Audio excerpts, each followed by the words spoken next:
সুইজারল্যান্ডের গ্রামাঞ্চল, যেখানে প্রকৃতি এবং মানুষের জীবন এক নিখুঁত সামঞ্জস্যে গড়ে উঠেছে। এখানকার পরিবেশে রয়েছে এক ধরনের নীরব শৃঙ্খলা, যেখানে প্রতিটি উপাদান যেন পরিকল্পিত, কিন্তু তবুও সম্পূর্ণ স্বাভাবিক। বিস্তৃত সবুজ প্রান্তর এই ভূখণ্ডের প্রধান বৈশিষ্ট্য। এই প্রান্তরগুলো শুধু সৌন্দর্যের জন্য নয়, এগুলো স্থানীয় জীবনের গুরুত্বপূর্ণ অংশ, যেখানে কৃষি ও পশুপালন একসাথে বিকশিত হয়েছে। প্রাকৃতিক পরিবেশের এই স্বচ্ছতা ও ভারসাম্য এখানে বসবাসকারী প্রাণীদের আচরণেও প্রতিফলিত হয়। মানুষ ও প্রকৃতির মধ্যে এক ধরনের অদৃশ্য বোঝাপড়া এখানে স্পষ্টভাবে অনুভূত হয়। এই অঞ্চলের অবকাঠামো একইভাবে সুশৃঙ্খল। গ্রামাঞ্চল হওয়া সত্ত্বেও যোগাযোগ ব্যবস্থা অত্যন্ত উন্নত এবং সময়নিষ্ঠ, যা শহর ও গ্রামের মধ্যে একটি কার্যকর সংযোগ তৈরি করেছে। রাস্তার ধারে গড়ে ওঠা বসতিগুলোতে রয়েছে ঐতিহ্য এবং আধুনিকতার সমন্বয়।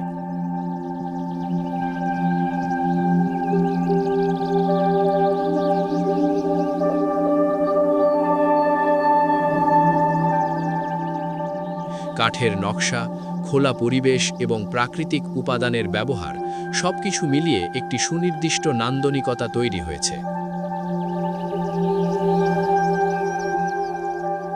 পরিবেশের মধ্যে ছড়িয়ে থাকা বড় গাছগুলো এই ল্যান্ডস্কেপকে শুধু সৌন্দর্যই দেয় না, বরং এটি একটি প্রাকৃতিক ভারসাম্য রক্ষার গুরুত্বপূর্ণ অংশ। আর এই সব কিছুর পেছনে রয়েছে পাহাড়, সুইজারল্যান্ডের পরিচয়ের একটি অবিচ্ছেদ্য অংশ।